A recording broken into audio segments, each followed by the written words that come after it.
Good evening, everyone. I am Rob Kostic. I'm the president of PFLAG San Francisco. It is my pleasure to welcome our guest, Dr. Lucas Wilson. Lucas is a postdoctoral fellow at the University of Toronto Mississauga, where his research sits at the intersection of LGBTQ plus issues, religion, and social justice. Tonight, we'll be discussing his book, Shame, Sex, Attraction: Survivor Stories of Conversion Therapy, an anthology featuring powerful first-person accounts from survivors of conversion therapy. Lucas, thank you so much for joining us. Rob, thanks so much for having me.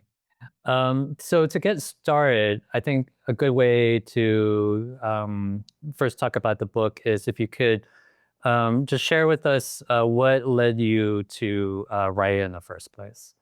Yeah. So one day I was at the doctor's office getting, routine checkup, and I got this message on Twitter, or the artist formerly known as Twitter X, and it was a message from this editor at a press, and they said, "Hey, we've been following your public-facing work on conversion therapy.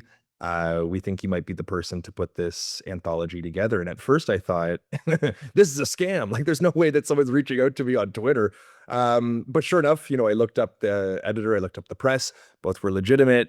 And so I agreed. I thought it was an absolute honor to be able to put together a collection of stories. And so from there, I put out a call for submissions, and the rest was history.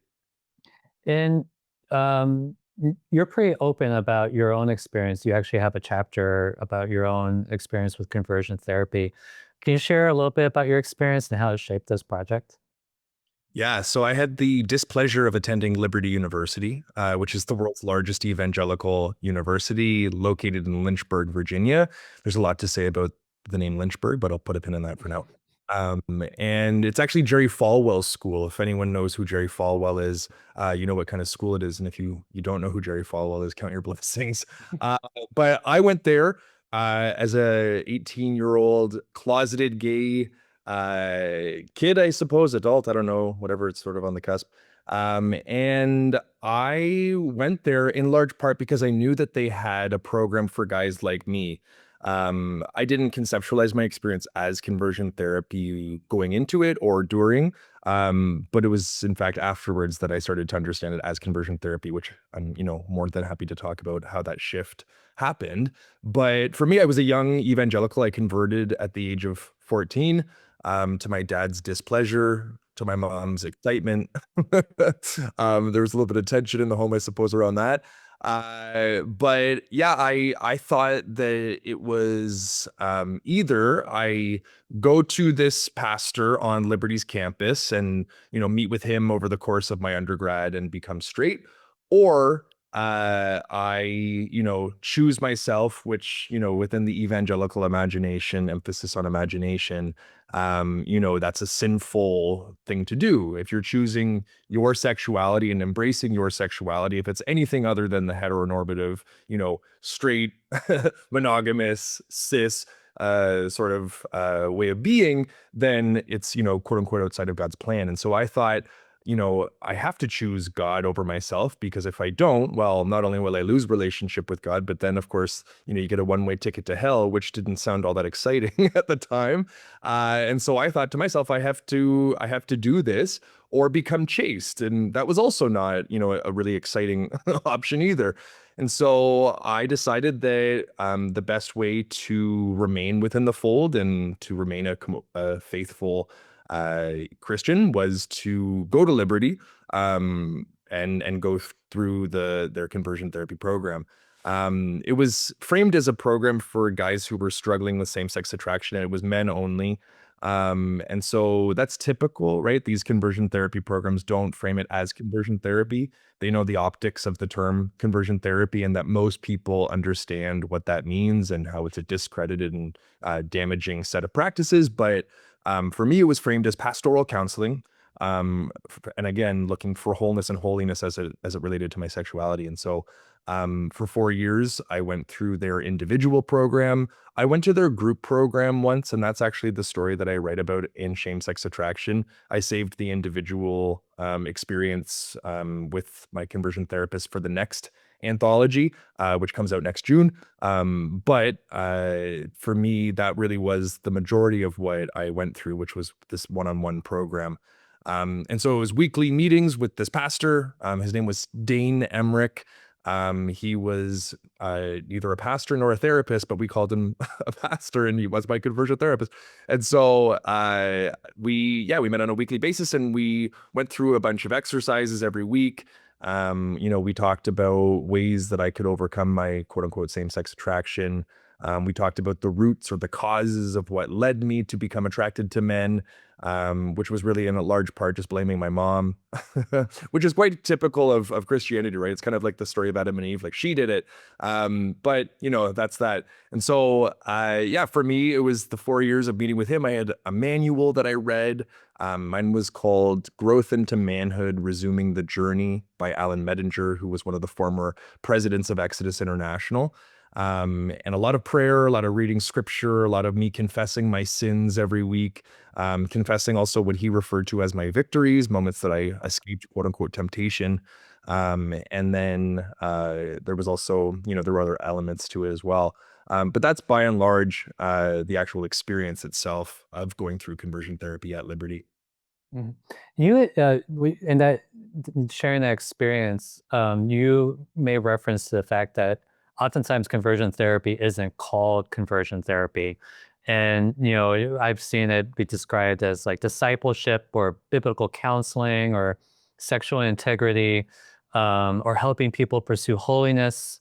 Um, how has conversion therapy become harder to recognize these days? And if someone is coming to you and they're saying, we're not trying to change your orientation, we're just trying to help you live according to biblical values, where does that fit? Yeah, these are dog whistles, right? For those of us who have our ear to the ground and perhaps come from a high control Christian context, we know what this is. These are euphemisms for conversion therapy. It's a more palatable way of saying we're trying to change you without saying we're trying to change you. And there's so many rhetorical gymnastics that these folks perform, in addition to the mental or sort of like psychological gymnastics that they perform around these change efforts. But exactly like you said, they are going to frame it as we're not trying to change you, or, we believe that conversion therapy is bad. And then, that they say that out of one side of their mouth, but then the other side is where they say, yeah, we're looking for wholeness and holiness, and sort of, again, a biblical understanding of masculinity and a biblical understanding of femininity. And of course, this is an essentialist understanding of not just gender, but sexuality as well. And so, these folks, like to your point, they try to obfuscate or mask or cover over the dirty work that they do by not naming it. Again, they know the optics. They know that most folks, even folks within the church, know what or have heard of conversion therapy. And so conversion therapy today, this is all within the religious context. And in truth, and the research does back this up, the vast, vast, vast majority of conversion practices happen in high control Christian contexts. This is not to say that it happens in all of Christianity, by no means. But if we're talking about what the research, reveals, is that, again, the vast majority of conversion practices do take place in these high control Christian contexts. And so today, conversion therapy, you'll have some people who are doing it outside of religious spaces, though oftentimes they're religiously affiliated. And so it'll be in the counseling or the clinical context.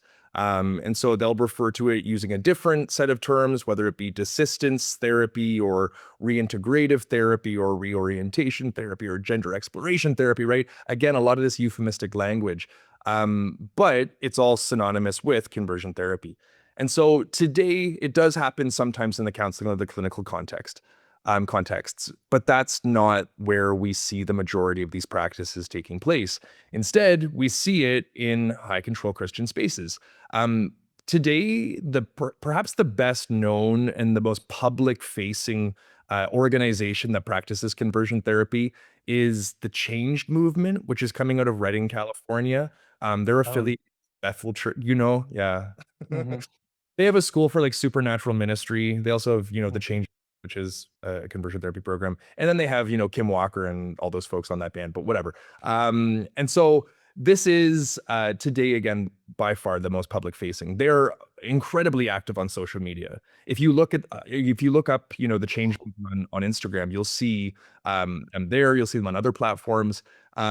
But you also see them at a lot of protests whenever there's anything related to, with conversion therapy, whether it be the recent Supreme Court case, or other, court cases. You're going to see them protesting at these rallies, or, outside of the courthouses. And so today they're the most public facing, but again, you do see really what you don't see is that a lot of conversion practices take place behind closed doors, whether it be a pastor's office in a church basement, or in some cases even in people's homes, right? Like where their parents become their conversion therapists. And so really, it's today conversion therapy is happening underground. It's happening in secret. It's happening in a lot of ways shrouded in silence. And so it's harder to detect. It's harder to, look out for, because again, it's not something that people are advertising anymore. And that was a big shift between the late 90s and into, where we are today, is that these organizations stopped advertising, largely because a lot of their leaders were falling from grace, right? We saw John Polk, at a gay bar in Washington, D.C., and Wayne Besson took his photo and then published it the next day. Hilarious. He left the movement. There were other, leaders who were found in places like meth-fueled orgies in the sides of motel rooms in, middle of nowhere U.S. Again, a damaging look for a lot of these organizations. So what happened was they stopped advertising to anyone and everyone outside of the high control, Christian space, and really directed their energies inwards. And so really today, conversion practices are happening through these different church networks and high control Christian, backdoor sort of connections, and not so much as you saw, which was very much public facing in the 80s and the 90s, which was the height of the ex-gay movement. Are there religious communities that have rejected these practices, and what distinguishes them? Yeah. No, and you know what I will say right up front, I have a lot to say about high control Christian context, but I also have a lot to say about progressive faith communities. And I'm so grateful, like sincerely so grateful for progressive faith communities, particularly Jewish and Christian progressive faith communities. So if we're thinking in the Jewish context, we're looking at Reform Jewish, synagogues, in some cases conservative synagogues, but it just depends on the actual synagogue when it comes to the conservative tradition. In the Christian context, in Canada, which is where I'm technically based, the United Church of Canada is incredibly active, has done a lot of phenomenal work in fighting conversion practices. In the U.S., we can think of the Episcopal Church.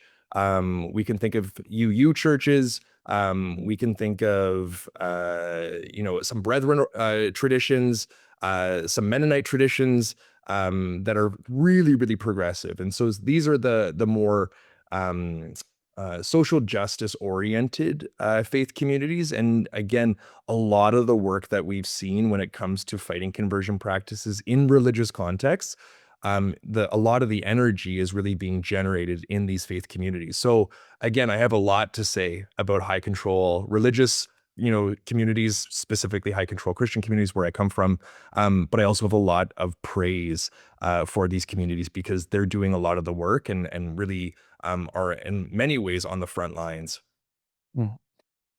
So before we get into the actual stories, I just kind of wanted to highlight, before you did this book, your scholarship was focused on Holocaust studies, which at first glance would seem really different. But I also noticed in your introduction that when you talk about conversion therapy, you refer to them as not merely harmful, but are rooted in what you call genocidal intentions. Can you talk about that? Yeah. Yeah, so I began my academic career in Holocaust studies. I looked mostly at the antecedents of the Holocaust, so looking at how Christian theology laid the seedbed for the Holocaust. And then I looked at the aftermath of the Holocaust. So I was looking at the intergenerational transmission of trauma between survivors, their kids, and their grandkids. But given the current political and social and religious landscape, some might say hellscape in which we live, I decided to redirect my focus and concentrate largely on white Christian nationalism, looking mostly at white Christian nationalists' understandings of sexuality and gender, and even more particularly looking at conversion practices within this high control Christian movement. And so a lot of my research has a lot of parallels, and there's a lot of methodological and theoretical underpinnings that are the same. but I won't get into that because no one really cares unless they're in the academy. But what I will say is that there are a lot of connections between these two areas of research. And one of them, like you just highlighted, is this idea that conversion practices are rooted in genocidal intentions. And so this is coming from the work of Christine Robinson and Sue Spivey out of James Madison University in Virginia. And these are two sociologists who have devoted most of their careers to focusing on conversion practices. And their research is phenomenal. It's incredibly accessible. So if you're not within the academy, it doesn't matter. You can understand their work because they're they know how to write for a general audience. But they're also super, they have a lot of keen observations that are really helpful when we're understanding and sort of theorizing what exactly is conversion therapy. And so one of their arguments in one of their articles is that conversion practices or conversion therapy is rooted in or informed by genocidal intentions. They're motivated by these genocidal intentions. And at first, that sounds kind of histrionic, right? It sounds kind of melodramatic or like, okay, chill. However, the moment we do the quickest, sort of we sit with the argument, I think it stands to reason. And the argument really is, if to put it differently, is that conversion therapists, if they could have their way, queer people wouldn't exist. Right? That there would be no queer representation, there would be no queer culture, there would be no queer vitality, no queer community, there would be no queerness, there would be no queers if they could choose. Again, or I should say, the good news is that conversion therapists are so bad at their jobs, right? Like they've literally never changed anyone. So it works in our favor, clearly. However, that doesn't take away from the fact, take away from two facts. One, that there is very real damage that is done by these practices, right? That so many survivors report numerous consequences, whether they be psychological, social, spiritual, and in some cases physical. But the other fact that, that remains is that they are rooted, they're motivated by genocidal intentions. They want to completely eradicate, completely erase the entire queer population. Again, they're never going to do that. That's not going to happen. However, it doesn't take away from the fact that they are motivated by these intentions. And I think when we realize that and we come to terms with that, then we are better able to, again, resist these practices, but also know who we're up against and what we're dealing with. And so that's I can't take credit for this argument. Again, this is Sue Spivey and Christine Robinson's original argument. However, I think it's something that is super important in every talk and every article I write or book chapter I write. I bring it up because I think it's just so important. Thank you. So now let's move on to some of the stories themselves. To begin with, how did you find these people, and what was the process of putting together this collection? Yeah. So I had begun writing about my time at Liberty when I was doing my best to separate myself on paper from the institution, right? Like when I was applying for fellowships or grants, and I had Liberty University listed on my CV, like that was not a cute look. I knew that, and I knew a lot of institutions would hold that against me. And so I thought, well, gee whiz, what do I do? Do I remove it from my CV and have no undergrad institution named? No, that's really not necessarily, par for the course. So I thought, okay, well, I need to start writing about this school and also my experience there to really show that I was not a typical Liberty alum. And so I started writing these different articles for mostly queer news outlets, from Queerty to The Advocate, and LGBTQ Nation and beyond.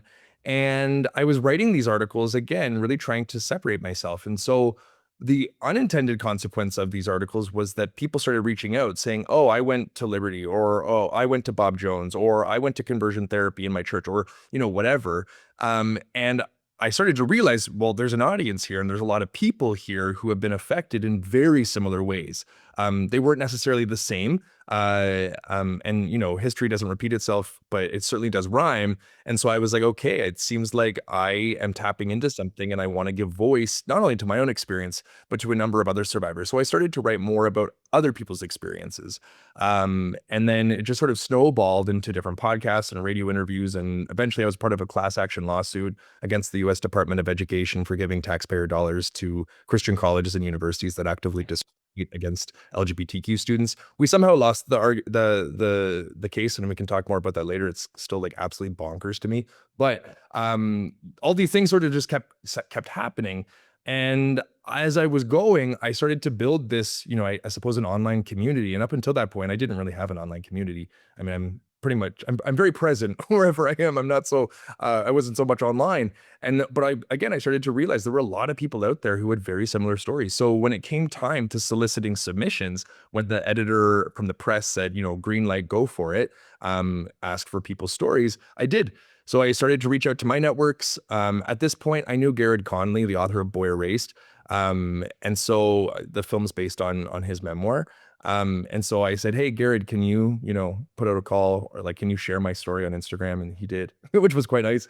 And so because of the networks I had built at that point, this is where a lot of the people really came from. And so I don't remember the exact number of how many people actually submitted, but in the end, there are 17 stories. Garrett has the foreword. One of the stories is mine. So there are 16 others plus Garrett's that make up the collection. But that was really the process of finding them. As for working with them, it was, a lot of iterative sort of editing, which was really fun. An absolute honor to work with these folks and help not change the content of their stories, but to really, improve the form. And so that was its own process, but that's really how the collection, how I found the folks who were included. Was there, you shared your own story just a little moment ago. Was there a story in the collection that surprised you, even given your own experiences? Yeah, you know what? At the time that I was tapped to do this collection, I really was not an expert at all in conversion therapy. Like I had written extensively about my own experience. I knew about other people's experiences again that were similar to mine, but I did not at the time when they asked me to put this collection together realize the breadth of experiences and also the depth for a lot of people. For me, my experience was undeniably bad. But I did not realize that some people had experiences that really differed from mine. And so when I started to put this collection together, when I was, researching for the introduction, which is not like an academic introduction, academically informed perhaps, but not an academic introduction. That's when I first started really a lot of this research. I had done a little bit here and there, but it was all really in relationship to liberty. So this is where I started to branch out. This is where I started to, really learn what I know now about conversion practices was through the process of putting this book together. And so as I was, not just working on the introduction, but also reading these different contributors' submissions, I started to again realize that there's a vast, there's a range of practices that fall under the umbrella of conversion therapy. And so perhaps the most surprising to me were the folks whose parents were their conversion therapists. Because I think a lot of the times in the cultural imagination, the idea is that it's always with the pastor, it's always in a church, which is not true either, right? Like there are multiple religious traditions that practice conversion therapy. These practices are not just modern; they go back centuries and centuries. Since we've had in North America uninvited settlers and colonizers, we've had conversion practices, right? Folks who come over and bring their gendered norms and mores and try to map them onto indigenous populations. This is again has been going on for centuries. So there's just this long, really complicated, intertwined history that I started to discover while putting this collection together. But for me, when we're thinking specifically about the stories in the collection, the stories that stood out to me were the stories where people's parents became their own conversion therapists, and not just again within the Christian context, but also in what one author describes. He grew up in what he describes as a Chinese cult. And so again, it goes beyond just Christianity. And so I think for me, the range and the variety of practices that again constitute conversion therapy or conversion practices more broadly, that was most surprising. And again, specifically the stories about people's parents being their conversion therapists.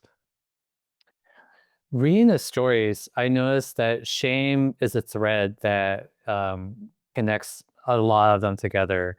How is shame used within conversion therapy, and why is it so difficult to recover from? Yeah, shame is both the number one reason why people go into conversion therapy, and it's also the number one byproduct or consequence of conversion therapy. And so, of course, you have folks who go into conversion therapy not according to their own will, right? Like they resist it, but their parents force them to. So that's its own category. And so those folks, I mean, shame is obviously involved in perhaps, less obvious ways. But it's also, but again, if we're really thinking about the people who self-elect, those who choose, quote unquote, and we can talk more about agency and what it means to choose conversion therapy. For these folks, shame is really what brings them in, right? They're made to feel like not just that they do bad things, but they themselves as people are bad. And ultimately, they have something within them or something affecting them, their queerness, that needs to be fixed or cured or ameliorated. And so I think that when you have an understanding of yourself where a constitutive part of you, who you are, your sexuality and or gender, depending on the individual who's going in, that when you think that that is defective or dirty or tainted or incomplete or broken or sinful or sick or degenerate, whatever word, I mean, insert your negative descriptor here, um, that is a reflection not just of what you're doing, but of who you are. And when you understand yourself in those terms, that's a really death dealing way of operating in the world, right? And it affects so much. And so that's how shame brings folks in oftentimes because they want that fix. They want to be cured of this ailment that they've been told is really, the problem for most of, or is one of the main problems in their lives, right? But then also it's what are the number one consequences? So um, conversion therapy amplifies these feelings of disgust and, self-abnegation and self-hatred because really what happens is that conversion therapists push folks to change. And obviously there's no change. Right? That just doesn't happen. And so when it doesn't happen, that those energies that one feels for, perhaps they've been able to in some ways separate those negative feelings about themselves and say, okay, it's not me that's bad. It's actually just those things that I do that's bad. And that's my struggle that's bad. And so perhaps in some ways for a moment, it's almost as if their situation gets better because they're no longer thinking of themselves as perhaps, gross or dirty, but they're like, okay, I can conceptually, separate these feelings from who I am to what I'm doing. But inevitably, when one does not change, those feelings of disgust and hatred and self-abnegation, those are going to go right back to where they were because nothing changed. And oftentimes, if we're thinking about high control Christian spaces being the context in which conversion practices take place, you know, God, it figures prominently in a lot of these different, programs. And so if God's understood within the high control Christian imagination as perfect, and we as people are considered imperfect and eventually again when no there's no change, the problem isn't God who's perfect. The problem therefore is you. And if you see yourself as a problem, that's of course a problem, and that's where that shame and that self-hatred and all these negative sort of affects or emotions really compound. And so that's the way that shame functions within conversion practices in a lot of these spaces. You distinguish shame from guilt. Could you explain that and why it's so important? Yeah. So guilt, the way I think about guilt is, if we think in the court of law, let's say I stole a chocolate bar. I go to court, they say, Luke, you've stolen a chocolate bar, slap on the wrist, bad. You are guilty for that action. You are guilty for stealing that chocolate bar in that one discrete moment. It's not to say that you are a thief or you are a robber because you are constantly doing this. No, it's just that you did that one bad thing. That doesn't define you as a person per se. Again, in the eyes of the court, it doesn't define you. It you have a consequence for that action and then you move on. Shame's different. So if in fact we think of guilt as being a negative emotion attached to a specific discrete action, shame is not where you just feel negatively about one discrete or specific action. It's where you feel negatively about yourself as a person, right? So that feeling that you perhaps had for stealing that chocolate bar, that feeling is then redirected, and it's really an emotion, I shouldn't say feeling, which technically within the academic community, they say feelings and emotions are different, but blah, blah, blah, it doesn't really matter. I think it's semantics, but whatever. That emotion then reattaches to you as a person. And so that's where you understand yourself as dirty, defective, broken, incomplete, etc. And so I think the big difference, and even when I was talking before about, where people feel ashamed of themselves and they go into conversion therapy and it almost feels better, that's where I think a lot of times conversion therapists separate out those two emotions. They say, no, you shouldn't feel ashamed of who you are. You're God's chosen. You're, a child of God. You are redeemed. Therefore, you're not defined by your sin. That sin has been nailed to the cross. And so that person no longer, perhaps at least for a moment or, for whatever period of time, no longer feels that shame, but instead feels guilt, where they're like, gosh, I went and I sinned over the weekend and, I looked lustfully at a woman or a man, depending on one's sex assigned at birth. And that they feel bad for that discrete action. But then again, when they leave conversion therapy or when they realize that nothing's changing, those feelings that they, have associated with those specific actions then turn on the self, and it turns into where the person is bad, the person is defective, the person is disgusting.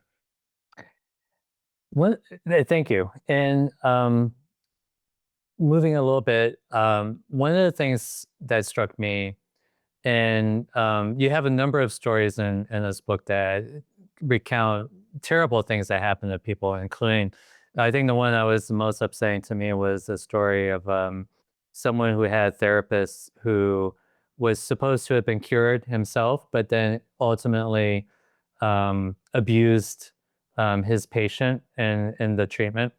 And but one of the things that comes up is that a number of these people don't recognize what they experience as abuse. Is that something you've encountered?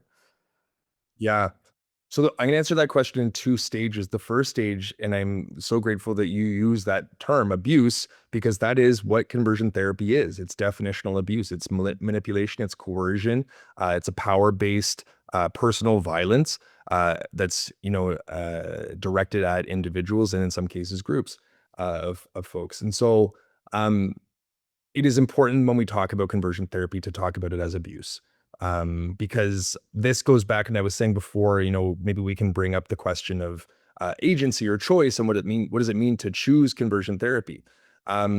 And this is oftentimes an argument that we saw it in Canada when Canada was trying to pass the nationwide ban on conversion practices. We see it all the time in states where people don't allow there to be bans for conversion therapy on folks who are not youth, for any adults, right? And they'll say, well, people should be able to choose, they should be able to self-elect, they should be able to make that decision for themselves, whether or not they want to go through conversion therapy.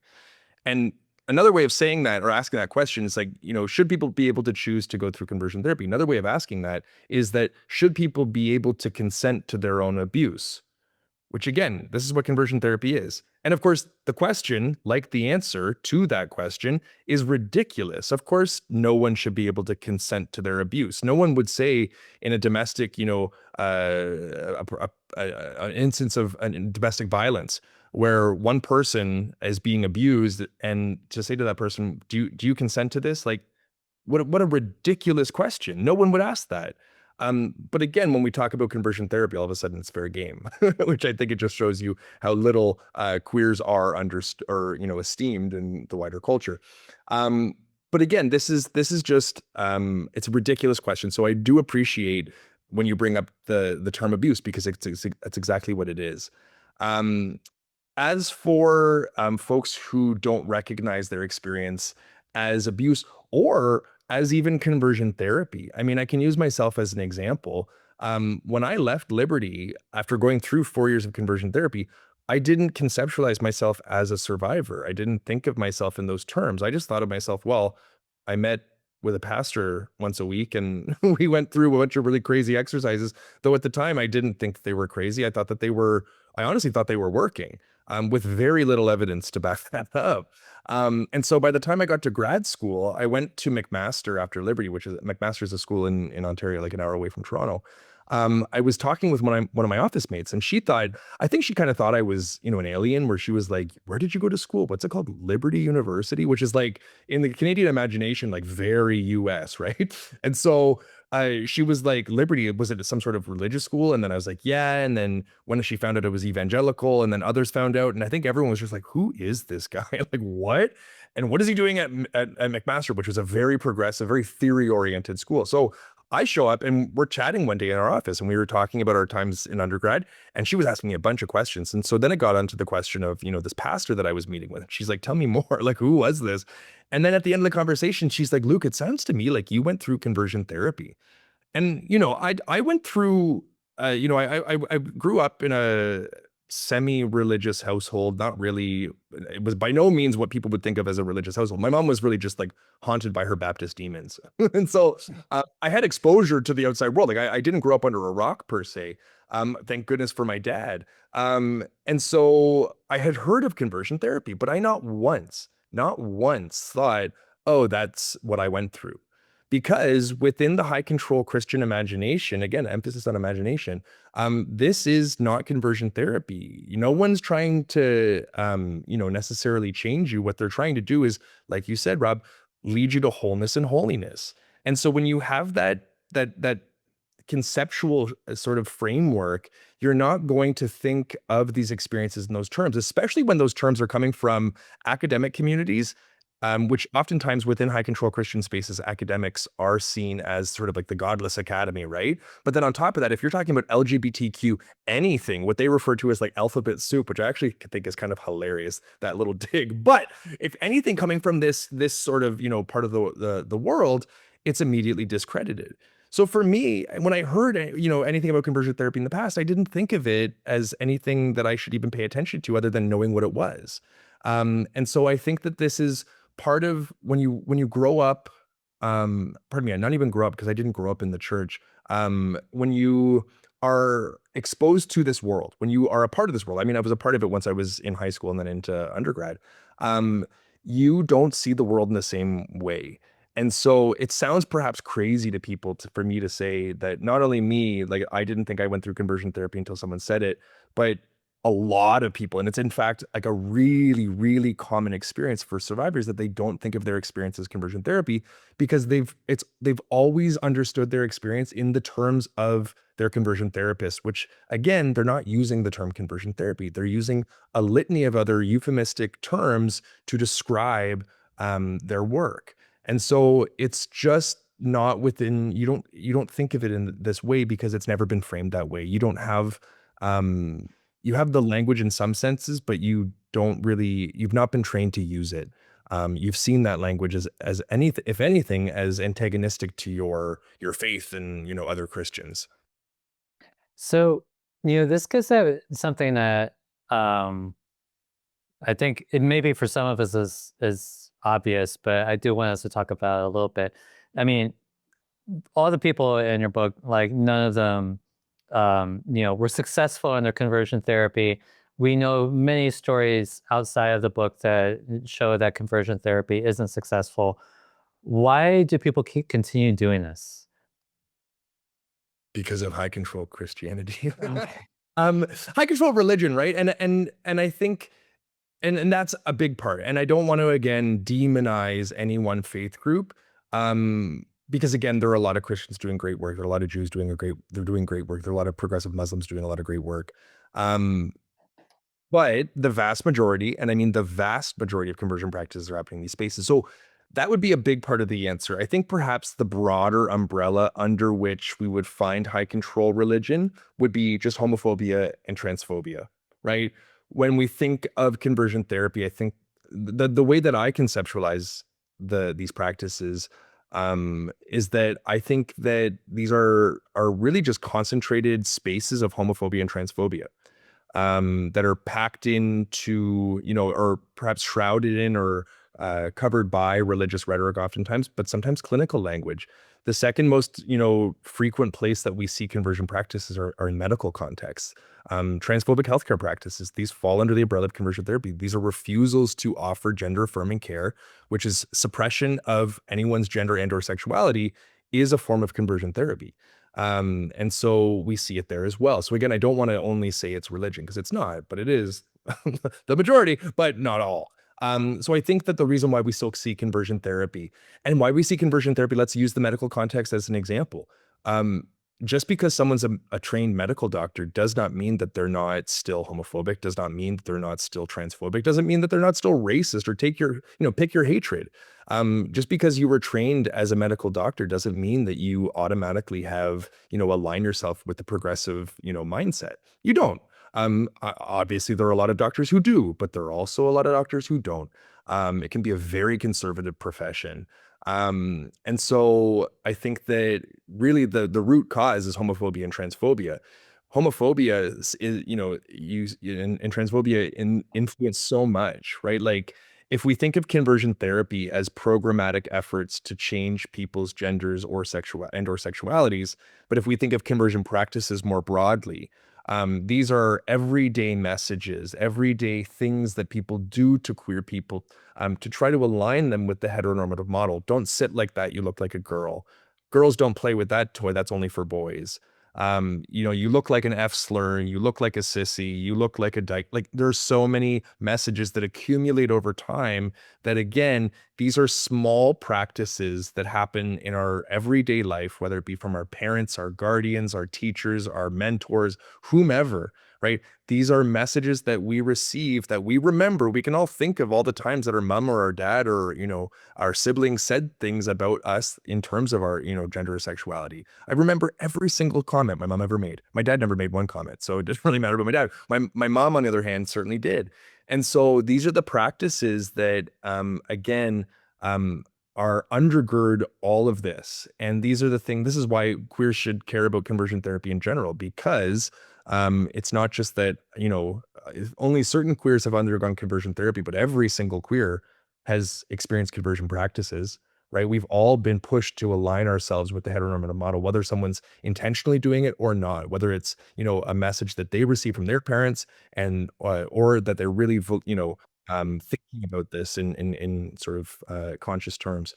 All this to say, I think that homophobia and transphobia influence all of this, and that's why we have conversion therapy, and that's why we're probably not going to see an end to conversion therapy so long as we have homophobia and transphobia, as part of the social fabric that in which we live. Yeah, unfortunately, I agree. Um, so all of your stories feature people who went through conversion therapy and then left it and eventually, or maybe to certain degrees, embrace who they actually were.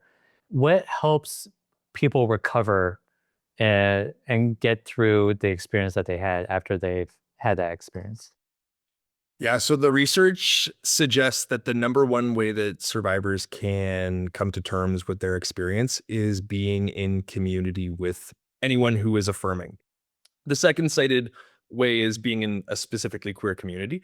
But if we're thinking again in terms of research, it's really just having people who are ready and willing to listen, not to deny people's reality, not to say, well, that doesn't sound like conversion therapy or that doesn't sound so bad. The number of times I've had people tell me that my experience didn't sound so bad. Is kind of wild, which is actually influencing the work that I do now. Cause I'm like, let me think about why this has been such um, a defining part of my life. It's not the only thing that defines my life, and thank goodness I've had a lot of wonderful, wonderful experiences. But this certainly is something that really shaped me in profound ways. And to have someone say to me, "Oh, that doesn't sound so bad," is a really ignorant and really maybe a polite way of saying it is not a trauma informed way of approaching the topic. But I think that what's most important is having people who listen, people who respect your truth and hear your story and don't say, well, that doesn't sound so bad or that, that didn't happen or whatnot. Because that's oftentimes for a lot of folks who've undergone conversion therapy, a re-traumatizing experience, not to be heard, not to be listened to. And I think that that's what's most important is that these communities, whether they be queer or not queer per se, that there is a listening ear that defines them. Um, After that, therapy, which again, if we're talking about a listening ear, that's in large part what therapy is, right? To be heard and to be recognized. Obviously, there's a lot more to therapy than that, but that certainly is a defining sort of like groundwork. And so I'd say these are the really finding a community, again, queer or otherwise, and then finding, again, that relationship with the therapist, queer or otherwise. These are really the research suggests that these are the best avenues forward in coming to terms with folks' experiences in conversion therapy. Thank you. I think at this point, we're about 3/4 of the way of our talk. I would like to open this up to our audience. If people have questions, they can unmute themselves and ask Lucas. I'm going to take a moment. Hmm? Oh, and also apparently you can also add in the chat, and I think there are already questions there. One person, Karen, asks, what is the percentage of people who self-select to go through conversion therapy compared with people who are pushed into it? So I don't have the exact statistics on that, but what I will say is that the folks who are going through conversion therapy, who are forced into it, the majority, and if not the entirety, would be youth.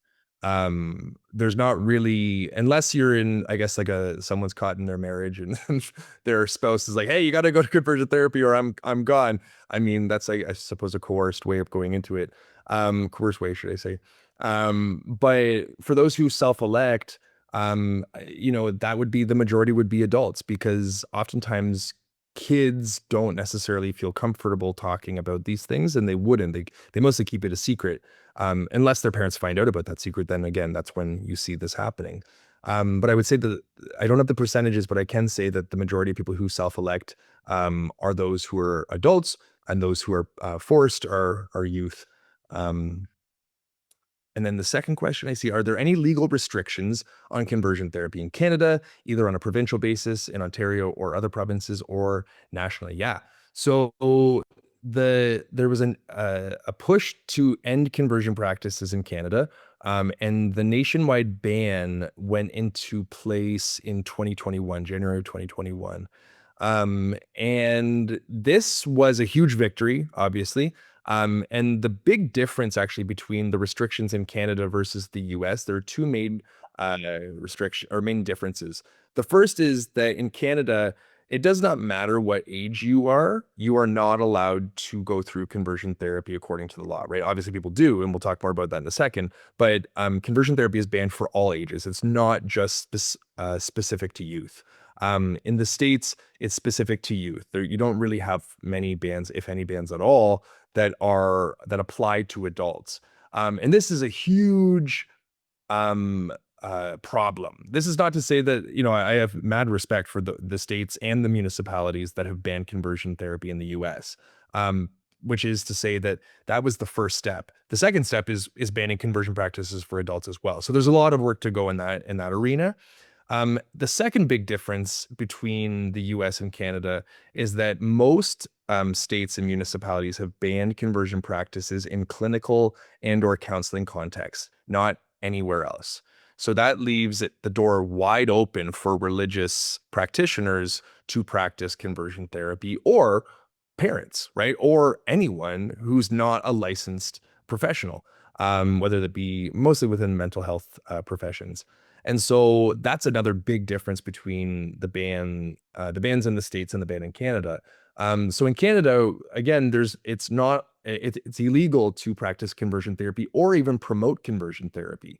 So if you ever have a church that's pushing for, people to go to the States, that's illegal. To send someone to the States to go through conversion therapy or somewhere else, that's also illegal. However, it doesn't mean that it doesn't happen. And the way I always think about it is like, just because drugs are illegal, which I don't think that they should be, but just because drugs are illegal doesn't mean that people don't do drugs, doesn't mean that people don't sell drugs, doesn't mean that there's not a whole, industry around drugs. In the same way, just because something's illegal, like conversion therapy, doesn't mean that conversion therapy doesn't happen. It just happens behind closed doors. It just happens, in secret. And so we know of organizations in Canada where conversion therapy is happening. We know of specific churches that practice conversion therapy, but nothing has happened yet. So the ban has been very much symbolic in the 5 years that it's been in place. And what we need to do is take steps to go beyond that. I think a lot of people are a little reticent right now to pursue any one organization or church. A lot of these organizations are very litigious, and they will sue right back, and they will, claim that it's defamation or whatever.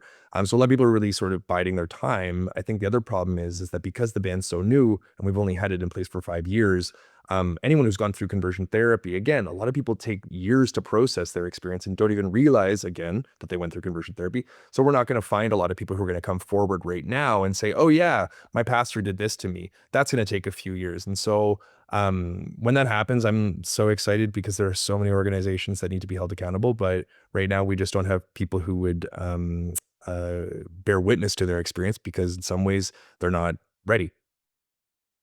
And let me just add, just kind of in terms of the United States landscape, talking about where things stand right now. A lot of people here will know that the United States Supreme Court recently had a decision regarding Colorado's ban on conversion therapy, and they struck it under a strict scrutiny standard because they felt that conversion therapy was protected by the First Amendment.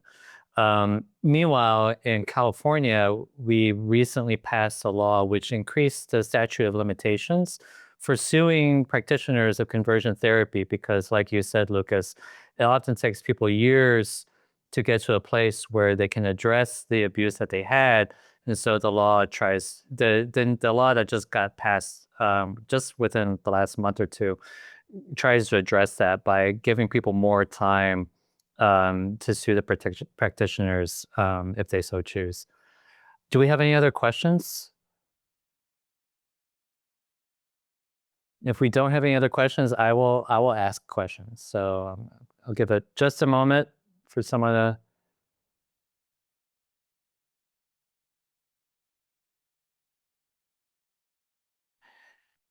So one question I have is, you could have approached this book regarding conversion therapy where you did more analytically talking about statistics showing the percentage of people who go into conversion therapy, the number of people who fail at changing, right? But instead, you decided to go through the angle of memoir, sharing these personal stories. Why did you decide to go through that angle rather than kind of doing more of a sort of an analysis of conversion therapy and why it doesn't work? Well, Rob, no one reads my analysis. This is coming from, obviously I'm a trained, well, I'm a trained literary critic turned oral historian. And then I've been dabbling in creative writing since. And it's just, I mean, it's wild because I've written a number of academic book chapters and articles, and even, the same year that Shame, Sex, Attraction came out, my first monograph came out about the intergenerational transmission of trauma between survivors and their descendants. I think all of maybe like 5 people have read that book. You know what I mean? And those articles, I mean, even fewer. So it's been funny realizing that because when you're in the academy, you're so within that world where it doesn't matter if anyone reads your work. The fact that you got published is what matters. Like that's, you check that box in a certain sense. Research impact is only something that's been really discussed as of recent. And so part of research impact is how many people are reading your work. And so the book that I have, At Home with the Holocaust versus Shame, Sex, Attraction, the number of sales is quite disparate. And so for me, it's been so exciting to have people engage with the book, have people read the book. And I think that the big difference here is that people don't want to read a study. You might want a TikTok or a reel on Instagram that summarizes a study in all of 34 seconds. And honestly, I understand. Like, I can get that you want the abstract, you don't want the full article. And so when that's the case, that's certainly part of it. Or pardon me, that is certainly part of the why people don't want to read an academic study. The other part is that memoirs, stories, and storytelling is so integral to pretty much anything that is effective in changing a population or changing minds.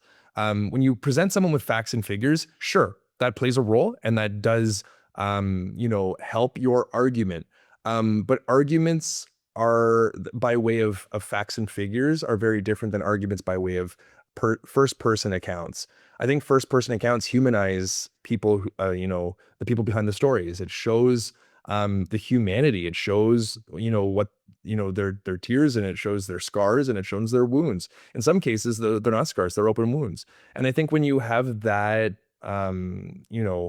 presented to you, that is much more effective and affective, right? Affective in the sense of emotional and evoking emotion, than just pure boring research. And so for me, I've really shifted a lot of my work, pardon me, almost all my work. I have, two book chapters coming up, but otherwise everything, and even that I'm now I now write as a history. And what does history mean? It's like his story or her story, right?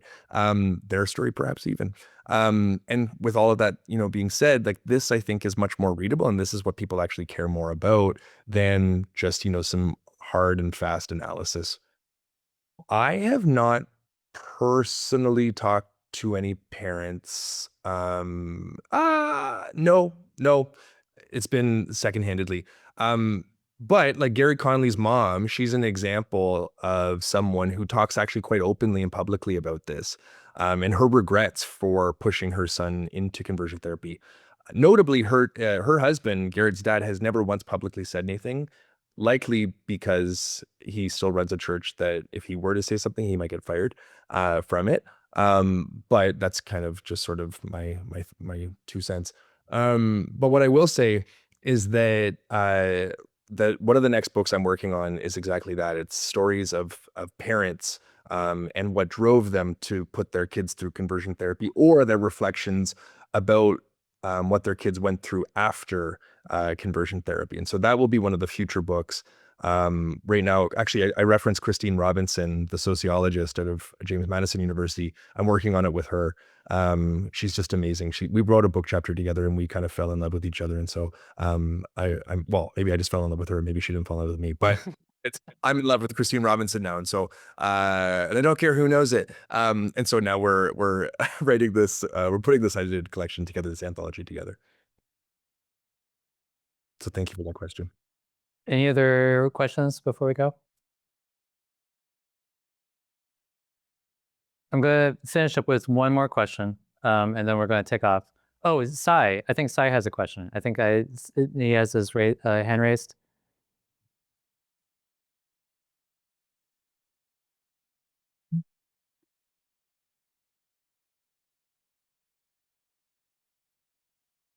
Sai, do you want to? I think you need to unmute yourself. Oh, Sai's typing it. Okay. I did want to share as Sai is typing. One of the, of course, being PFLAG, one of the chapters I really appreciated was there's one where there's a survivor of conversion therapy, and they went to a Pride March, and they saw the PFLAG contingent.